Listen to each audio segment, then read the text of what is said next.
The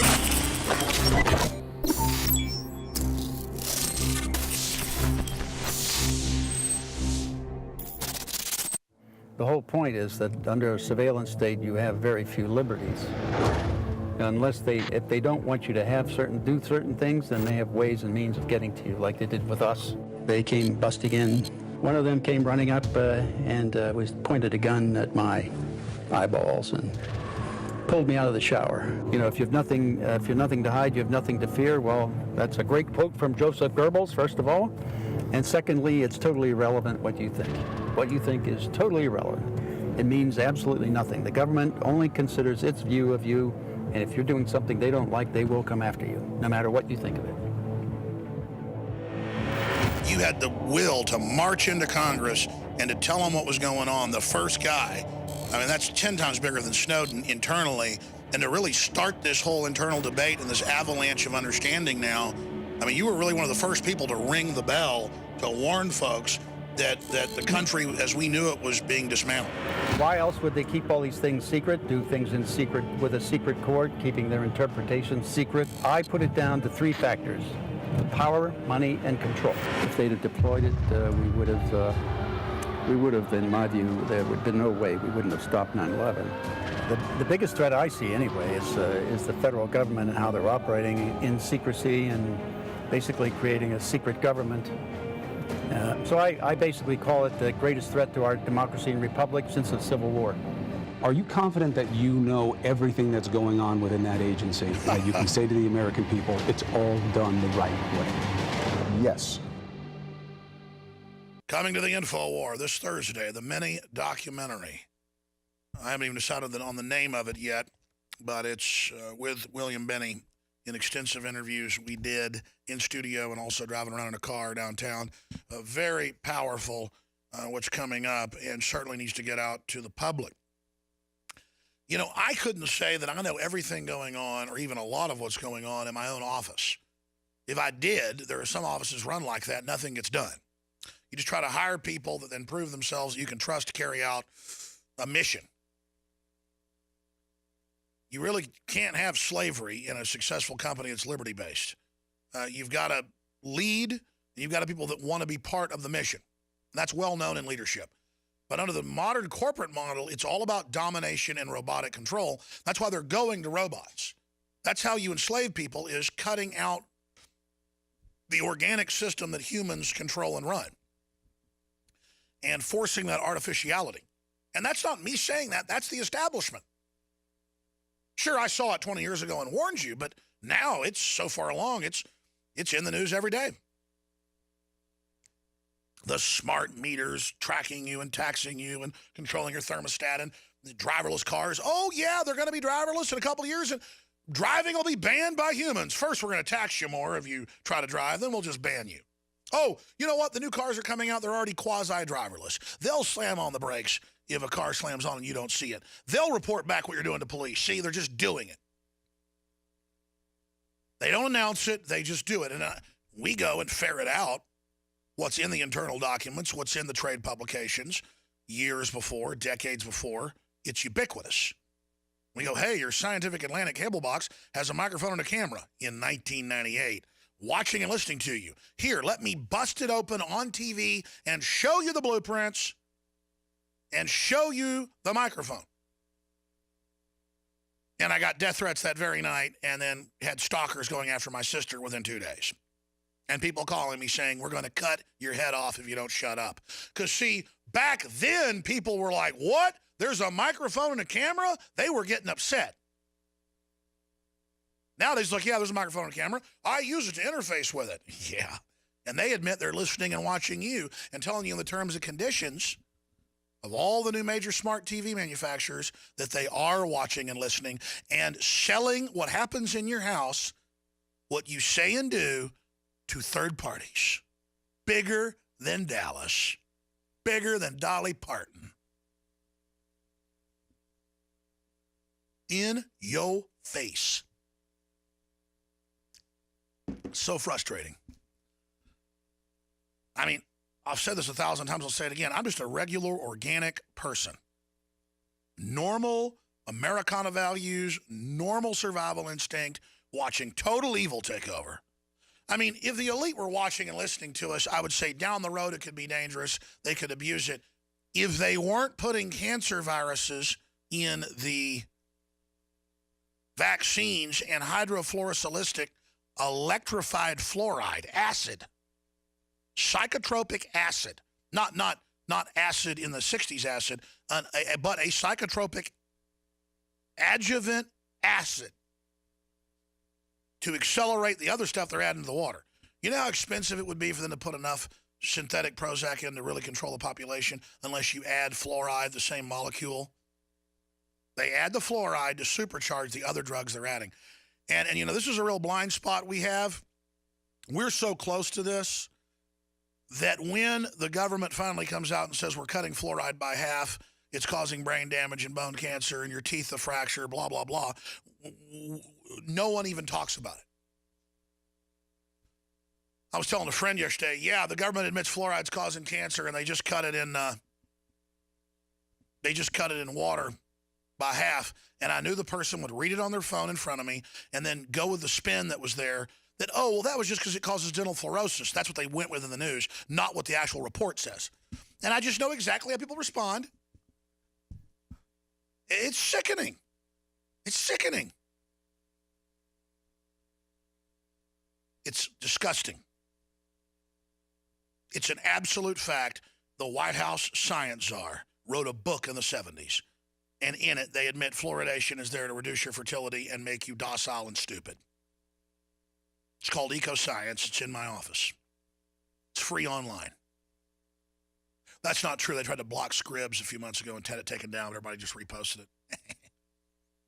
Some book out of print, taxpayer paid for, 1,100 pages long, and they don't want that little goblin, that little knuckle-dragging, night-crawling thug piece of trash, snake, John P. Holdren. And he wrote that book. He wrote that book. Paul Ehrlich and his wife.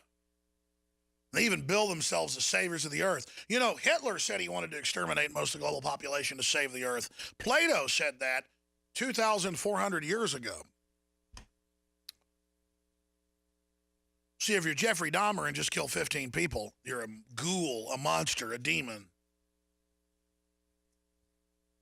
But if you kill tens of millions for the earth, you're a saint. And they all advocate this, and they're high and mighty, and they know what to do. And, well, yes, we've got to manage the public, and if we don't dumb them down, they'll question too much, and that's why they try to hire cops now with under 100 IQs. Because, see, we're just the tail end of humanity. We're being phased out. The rise of the machines is here. The decision has been made. Well, let me give you a little news flash, scum. I've made the decision, and billions of other people are in the process of making the decision. Hundreds of millions already have. The chain reaction's already lit. You know it. You admit it in all your congressional and UN hearings. You're all running around scared to death.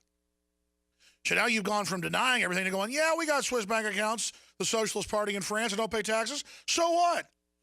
Yeah, you know what? We really do put that stuff in your water. Big deal. Yeah, you know what? We really are. Set up a world government. Now you hope you can just hide in plain view. That's not going to fly either. As your plan unfolds, people are going to know it was you. And so you're stoking racial and religious and ethnic and regional differences all over the world as part of the great game of sectarian manipulation desperately, and that's only going to work so long. And we, the people of every race, color, creed, worldwide, are now understanding your operation, and we're now exposing it. And we've reached critical mass. We've reached event horizon. You can feel the enemy burning under the heat. Now, on the scale of the next 10 to 20 years, when this fight will be decided, in my view, to a great extent, people are going to think the globalists are winning. Folks are going to think that they're unstoppable, that they're invincible. And it will appear that they're winning on many fronts, but their desperate move will actually force humanity to resist in ways that are new and inventive. And in the final equation, the tyranny will fall. There's a spark in humanity that dreams of freedom. And as it gets more and more oppressive, more and more wicked, more and more dominating, no amount of drugs, no amount of entertainment, no amount of nihilism for the elite and their minions will quench their thirst. And as they begin, like Saul of Tarsus, on the road to Damascus, to be struck with reality, and when they feel the incredible empowerment of joining with life and justice and truth, like a chain reaction, we will see a revival of the human spirit, not a revival of these glitter bugs CIA recruited in Texas and other states in the 1970s, revival con men preachers to go out and discredit Christianity, but a true revival, a Christ-based revival within the human soul, written on the Spirit, that will instantly transcend Satan's paradigm. We are entering the most fabulous time in human existence. But we first have to go through this squall, this storm, and we're now entering that storm. The metal is now being put into the furnace. The great testing is now to begin. The age-old, foretold time of massive accelerated change is upon us. May you live in interesting times, to quote the double-edged Chinese parable. You live, I live, we live in interesting times. Choose wisely. Because in this universe, everything comes in threes. You were born and you live and you have a life and a consciousness. You are a manifestation of the genetics and the struggles and the compressed instincts and memories of all those that came before you. And the genetic retweaking of the mitochondrial DNA when a new male is created and new data from the female is transmitted forward in an attempt to make the species survive. Males are just combat model females. The geneticists all know this. This is in all the top literature. That's why that's the joke of men and women fighting with each other. It's completely ridiculous. I mean, it's crazy, ladies and gentlemen. And by manifesting into the future, you are living now, the genetics that came before you are living, and then above that, there is a spirit that interfaces with that and in this earth suit that we have. And the enemy knows that. They understand that, and they're trying to hack it. They're trying to block it. They're trying to control it because they won't be in control if humanity's in control. The elite see themselves as a new species. And I haven't even gotten into the news completely yet. I apologize, but I'm just really focusing in on getting past all the minutia and thinking about the big picture, as I said earlier.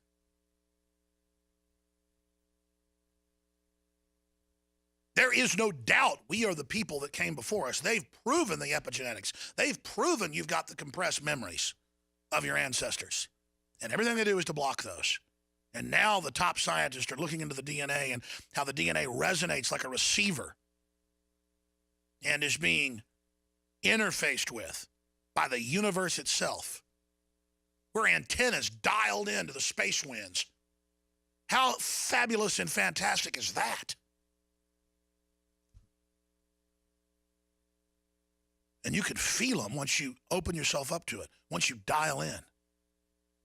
It's beyond anything you could even imagine. But the enemy has dialed into something else. The enemy has dialed into something very dark and not of this dimension. You can definitely tell that, you can sense it, you can see it. And that, my friends, is the rest of the story. And don't tell me that I'm a weirdo because I'm upset about this. I'm just sick of dishonorable trash. Supreme Cobra Commander! You're failures! You think I'd sell my family out like you, dirtbag? My name is Alex Jones. Most of you know me from my syndicated radio program and my documentary films, as well as Infowars Nightly News. When I got on air 20 years ago, I had discovered the globalist program, their plan to take over the world, and my focus went from running 6 miles every other day, swimming 2-3 miles a couple times a week, and lifting weights to focusing on fighting the globalists. I've gone from 279 pounds all the way down to 235 pounds, and the weight's going off even faster. And it wasn't just that my weight loss accelerated. My muscle mass increased. My stamina, my energy levels exploded. Super Male has the key concentrated natural compounds that my body needed to go to the next level. Today is the day to take the InfoWarsLife.com challenge and to secure your bottle of Super Male or Super Female Vitality. Check them out today at InfoWarsLife.com or give our crew a call at 888-253-3139. Writing in secrecy and basically creating a secret government. So I basically call it the greatest threat to our democracy and republic since the Civil War. Are you confident that you know everything that's going on within that agency? That you can say to the American people, it's all done the right way? Yes. Coming to the Infowar this Thursday, the many They don't like, they will come after you, no matter what you think of it. you had the will to march into Congress and to tell them what was going on. The first guy, I mean, that's 10 times bigger than Snowden internally. And to really start this whole internal debate and this avalanche of understanding now, I mean, you were really one of the first people to ring the bell to warn folks that the country as we knew it was being dismantled. Why else would they keep all these things secret, do things in secret with a secret court, keeping their interpretation secret? I put it down to 3 factors: power, money, and control. If they'd have deployed it, we would have, in my view, there would have been no way we wouldn't have stopped 9/11. The biggest threat I see anyway is the federal government and how they're operating.